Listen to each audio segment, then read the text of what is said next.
चाहे मर जाना, मगर ये 3 बातें अपनी पत्नी को कभी मत बताना। दोस्तों, आज के इस वीडियो का मकसद है कि आपको वो 3 बातें बताऊं जो आपको कभी भी किसी भी स्त्री या फिर अपनी पत्नी को नहीं बताना चाहिए। जो भी पुरुष यह 3 बातें अपनी पत्नी को बता देता है, वह पुरुष सदा के लिए ही गरीब रहता है और हमेशा दुखी रहता है। दोस्तों, वह कौन सी 3 बातें हैं जो पुरुष को मरते दम तक अपनी पत्नी या फिर किसी स्त्री को नहीं बताना चाहिए? यह 3 बातें हम आपको एक छोटी सी कहानी के माध्यम से बताने जा रहे हैं। इससे पहले अगर आप हमारे पेज या फिर चैनल को सब्सक्राइब नहीं किए हैं तो अवश्य कर लें। प्राचीन समय की बात है, एक नगर में एक राम गोपाल नाम का व्यक्ति रहा करता था। राम गोपाल मन से बहुत ही भोला भाला था और बहुत ही सीधा साधा था। उसने अपने जीवन में कभी भी किसी प्रकार का कोई पाप नहीं किया था और राम गोपाल की जो पत्नी थी वह थोड़ी भुलक्कड़ स्वभाव की थी। राम गोपाल के 2 छोटे छोटे बच्चे भी थे। दोस्तों, राम गोपाल अपनी पत्नी से किसी भी प्रकार की कोई भी बात कभी नहीं छुपाता था और राम गोपाल अपने घर में अकेला कमाने वाला था। जिस नगर में राम गोपाल रहा करता था, उस नगर में सबसे गरीब केवल राम गोपाल था। उसके अलावा उस नगर में कोई भी गरीब नहीं था। तो हर कोई राम गोपाल और उसकी पत्नी को उसकी गरीबी का मजाक उड़ाया करते थे। दोस्तों, राम गोपाल अपनी गांव में जो बड़े बड़े सेठ हुआ करते थे, उनके यहाँ नौकरी किया करता था और उनके गायों को चराया किया करता था, जिसकी वजह से राम गोपाल का घर चलता था। उनसे ही 2 टाइम की रोटी मिल रही थी। परंतु एक दिन की बात है कि किसी कारणवश राम गोपाल जिस सेठ के यहाँ काम किया करता था, उस सेठ ने राम गोपाल को बुलाया और बोला कि कल से तुम काम पर मत आना, क्योंकि मैंने तुम्हारी जगह किसी और को काम पर रख लिया है। तुम्हारा जो पिछले महीने का पगार है, तुम वह लेकर जा सकते हो। फिर राम गोपाल बेचारा क्या करता, वह अपने पिछले महीने का पगार लेता है और अपनी घर आ जाता है। घर आकर राम गोपाल अपनी पत्नी को पैसे दे देता है तो राम गोपाल की पत्नी बहुत ही खुश हो जाती है। परंतु उसके बाद राम गोपाल जब अपनी पत्नी को बताता है कि कल से मेरी छुट्टी हो चुकी है, अब कल के बाद से मैं कहीं नहीं जाऊंगा। इस बात को सुनकर उसकी पत्नी काफी ज्यादा दुखी हो जाती है। उस दिन के बाद से राम गोपाल अपने घर पर ही रहने लगता है, क्योंकि राम गोपाल के पास अब कोई काम नहीं बचा था। दोस्तों, उसके बाद देखते ही देखते कई दिन बीत गए, परंतु राम गोपाल को कोई भी काम नहीं मिल रहा था और घर में रखे हुए थोड़े बहुत जो पैसे थे वो भी खत्म हो रहे थे। उसके बाद राम गोपाल इस बात को सोचने लगता है कि अब हमारे घर का खर्च कैसे चलेगा। हमारे घर में कमाने वाला सिर्फ मैं अकेला हूँ और मुझे कुछ काम नहीं मिल रहा है, लेकिन अब कुछ न कुछ तो करना ही होगा, नहीं तो इस तरीके से हम भूखे मर जाएंगे। दोस्तों, इस प्रकार देखते ही देखते कई दिन बीत गए और फिर एक दिन ऐसा आता है कि राम गोपाल को अपनी पत्नी और बच्चों के साथ भूखे सोना पड़ता है।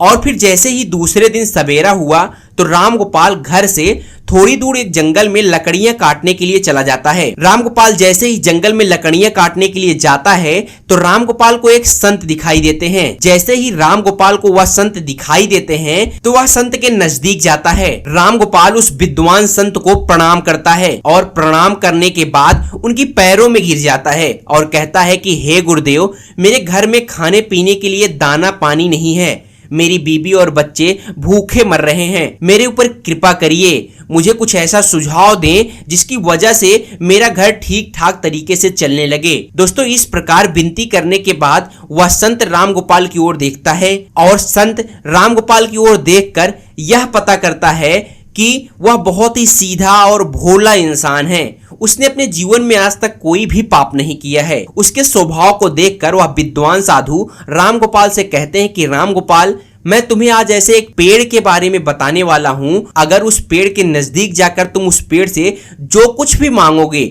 वह पेड़ तुम्हें लाकर दे देगा, और अगर तुम उस पेड़ का एक छोटा सा भी भाग तोड़ लोगे तो वह सोने के रूप में बदल जाएगा। इस तरह से तुम अपने घर को चला सकते हो, अपने घर की गरीबी को दूर कर सकते हो। दोस्तों, मगर संत राम गोपाल को यह बात भी कहता है कि अगर तुमने इस बात को किसी अन्य आदमी या किसी भी औरत को बताया तो उस दिन से तुम्हें वह किसी भी प्रकार की कोई वस्तु नहीं देगा और तुम्हें सब कुछ देना बंद कर देगा। दोस्तों, राम गोपाल बहुत ही सीधा साधा था राम गोपाल उस संत के द्वारा उस पेड़ के नजदीक जाता है और पेड़ के नजदीक जाकर राम गोपाल को सबसे पहले अपनी बीबी और बच्चों की याद आ गई और फिर राम गोपाल ने सबसे पहले पेड़ से एक बोरी चावल मांगता है। जैसे ही राम गोपाल वृक्ष से एक बोरी चावल मांगता है तो झट से न जाने कहां से एक बोरी चावल राम गोपाल के सामने आ जाता है। राम गोपाल वही एक बोरी चावल को लेकर चला जाता है और घर जाकर अपनी बीबी और बच्चों को चावल खिलाता है और सभी भर पेट भोजन करते हैं। उस दिन राम गोपाल ने अपनी पत्नी को यह बात नहीं बताया था कि मैं चावल कहां से लाया हूं, परंतु जैसे ही राम गोपाल दूसरे दिन उस वृक्ष के पास जाता है, राम गोपाल उस वृक्ष से 5 सोने की मुद्राएं मांग लेता है और जैसे ही राम गोपाल मांगता है, झट से पेड़ राम गोपाल को 5 सोने की मुद्राएं दे देता है और राम गोपाल उन 5 सोने की मुद्राओं को लेकर खुशी खुशी अपने घर आ जाता है। घर आकर राम गोपाल अपनी पत्नी को सोने के सिक्के देता है तो राम गोपाल की पत्नी भी बहुत खुश हो जाती है। लेकिन फिर राम गोपाल की पत्नी ने राम गोपाल से पूछा कि आखिर तुम्हें सोने के सिक्के कहां से मिले। फिर राम गोपाल ने अपनी पत्नी को सारी बातें बता देता है। दोस्तों, राम गोपाल अपनी पत्नी से कुछ नहीं छिपाता था, मगर राम गोपाल को यह बात भी पता थी कि उसकी पत्नी बहुत भुलक्कड़ है और वह अपनी सारी बातें पड़ोसियों को भी बता देती है, जो भी उसे मैं बताता हूँ। लेकिन उस बात को भूलकर राम गोपाल अपनी पत्नी को सारी बातें बता देता है। उसके बाद देखते ही देखते कई दिन बीत गए। राम गोपाल इसी तरह रोज 5 सोने के सिक्के उस वृक्ष से मांग कर लाने लगा। फिर एक दिन की बात है जब राम गोपाल अंत में उस वृक्ष से हजारों सोने की सिक्काएं मांग लेता है। जैसे ही राम गोपाल मांगता है, वैसे झट से एक बोरी भरकर राम गोपाल के सामने सोने के सिक्के आ जाते हैं। राम गोपाल बोरी भर सोने की सिक्के लेकर अपने बैल की पीठ पर रखता है और अपनी घर की ओर चल देता है। दोस्तों, वह सोने के सिक्के पाकर और उस विद्वान का आशीर्वाद पाकर राम गोपाल देखते ही देखते बहुत धनवान हो जाता है। राम गोपाल के पास बहुत सारा धन हो जाता है। राम गोपाल जिस सेठ के यहाँ नौकरी किया करता था, उससे भी ज्यादा तरक्की करके राम गोपाल उससे भी ज्यादा धनवान बन जाता है। दोस्तों, यह सब देखकर राम गोपाल के सारे गांव वाले दंग रह गए और सोचने लगे कि आखिरकार भुलक्कड़ स्वभाव का राम गोपाल, भोला भाला राम गोपाल इतना धन कहां से ला रहा है और इतना धनवान कैसे बन जा रहा है। दोस्तों, राम गोपाल से अगर कोई इस बात को पूछता कि तुम आखिर इतनी जल्दी धनवान कैसे हो रहे हो, तो राम गोपाल किसी को भी सच नहीं बताता था, क्योंकि राम गोपाल को विद्वान साधु ने किसी को भी बताने से मना किया था। परंतु वह लोग राम गोपाल को छोड़कर राम गोपाल की पत्नी से इस बात को पूछने लगे। दोस्तों, आपको तो पता ही है कि राम गोपाल की जो पत्नी थी वह बहुत ही भुलक्कड़ स्वभाव की थी। उसके पेट में कोई भी बात नहीं पचती थी। तो राम गोपाल की पत्नी सारी बातें गांव वालों को बता देती है कि आखिर मेरा पति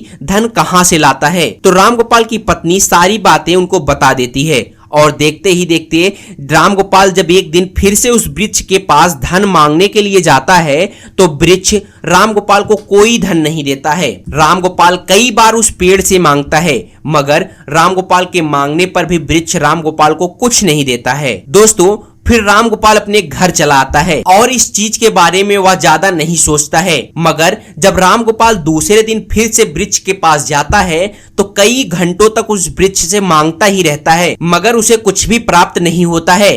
फिर राम गोपाल निराश होकर सोचता हुआ अपने घर आ जाता है। राम गोपाल अपने घर आकर अपनी पत्नी से कहता है कि हे भाग्यवान, आज मैं फिर से उस वृक्ष के पास जाकर आया हूँ। वृक्ष से मैंने आज धन मांगा तो वृक्ष ने मुझे कुछ नहीं दिया। कहीं तुमने किसी को वृक्ष के बारे में बता तो नहीं दिया? तो दोस्तों, राम गोपाल की पत्नी भुलक्कड़ स्वभाव की थी और वह अपने मन में किसी भी प्रकार की बातें नहीं छुपाती थी और इसमें कोई संदेह नहीं था।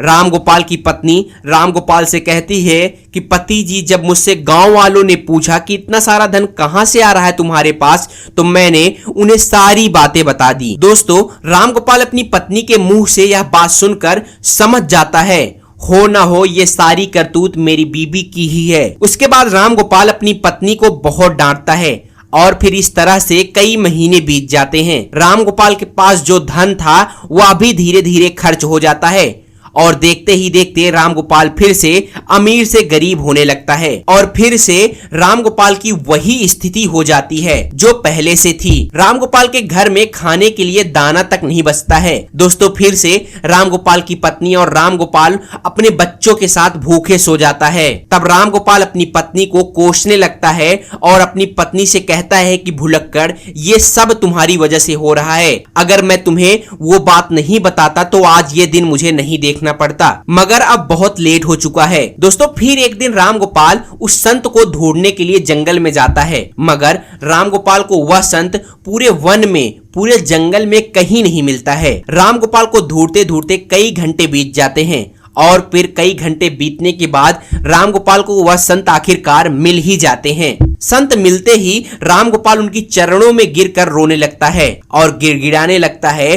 कहता है कि हे गुरुदेव, आखिर मुझसे ऐसी कौन सी भूल हो गई जिसकी वजह से आप मुझसे रूठ गए हो। आप ही मेरे दाता हो, आप ही मेरे विधाता हो। हे विधाता, आप मेरी इस भूल को माफ करिए, क्योंकि मेरी एक भूल के कारण आज मेरे बीबी बच्चे भूखे सो रहे हैं। इसलिए हे भगवान, आप मेरी सहायता करें। दोस्तों उसकी बातें सुनकर विद्वान संत रामगोपाल से कहता है कि हे रामगोपाल, अगर ऐसी बात है तो तुम्हें मैं माफ करता हूँ, परंतु आज मैं तुम्हें 3 ऐसी बातें बताऊंगा जो कभी भी एक पुरुष को अपनी पत्नी को नहीं बताना चाहिए। जो पुरुष इन बातों को बताता है वह पुरुष हमेशा जीवन में सदा के लिए दुखी रहता है, सदा के लिए जीवन में गरीब रहता है। दोस्तों उसके बाद विद्वान संत कहते हैं कि रामगोपाल, अगर इन 3 बातों को तुम आज से ही अमल कर लोगे तो फिर से तुम्हारे अच्छे दिन आ जाएंगे। तुम्हारे पास ठीक उसी तरह से धन आने लगेगा जैसे तुम्हारे पास पहले से आता था। तो दोस्तों वह संत रामगोपाल को पहली बात बताने लगता है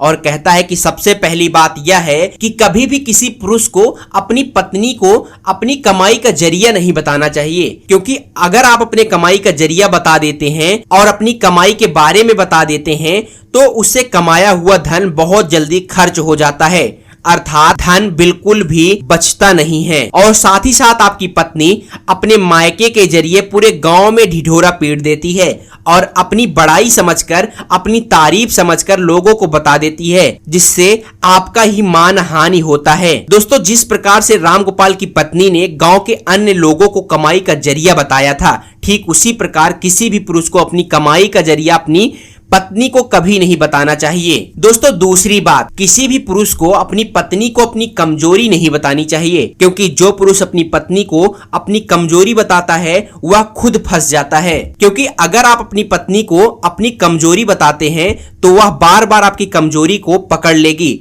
और अपना काम करवाने लगेगी, उस कमजोरी को पकड़कर आपको दबाने लगेगी। और अगर आप अपनी कमजोरी अपनी पत्नी को बता देते हैं तो आप अपने जीवन में हमेशा पछताते रहेंगे। इसलिए किसी भी पुरुष को अपनी पत्नी को अपनी कमजोरी के बारे में कभी नहीं बताना चाहिए। तीसरी बात, किसी भी पुरुष को अपनी पत्नी को अपने जीवन में हुए अपमान के बारे में कभी नहीं बताना चाहिए, अर्थात जो पुरुष अपने पत्नी को अपने अपमान के बारे में बता देता है, आपके उस अपमान के बारे में बोलकर उसका हवाला देकर आपको परेशान करेगी, आपको मजबूर करेगी बार बार आपके साथ हुए अपमान को याद करने के लिए और दूसरों से भी कह देगी, क्योंकि स्त्रियां धर्म और कर्म से बधी हुई होती हैं। इनके मन में इनकी अपनी इच्छाएं छुप जाती हैं और अपनी बातों को वह किसी से नहीं बताती हैं, मगर दूसरों की बातों को दूसरों तक अवश्य ही बता देती हैं। इसलिए अगर आप अपने अपमान को अपनी पत्नी को बताते हैं तो इससे आपकी ही 100% मान हानि होगी। दोस्तों यह 3 बातें कभी भी पुरुष को अपनी पत्नी को नहीं बतानी चाहिए। तो दोस्तों ठीक इसी प्रकार से विद्वान साधु रामगोपाल को यह 3 बातें बता देता है। रामगोपाल संत के द्वारा बताई गई 3 बातों पर अमल करता है और उसके बाद अपने घर जाता है और घर जाकर इन 3 बातों पर अमल करने लगता है। तो फिर देखते ही देखते रामगोपाल के अच्छे दिन वापस आने लगते हैं और जब अपनी पत्नी को यह 3 बातें वह कभी नहीं बताता है तो रामगोपाल रंक से राजा बन जाता है। तो दोस्तों इस प्रकार यह 3 बातों को अपनी पत्नी से कभी नहीं बताना चाहिए। अगर आपको यह स्टोरी, यह वीडियो अच्छी लगी हो तो प्लीज वीडियो को ज्यादा से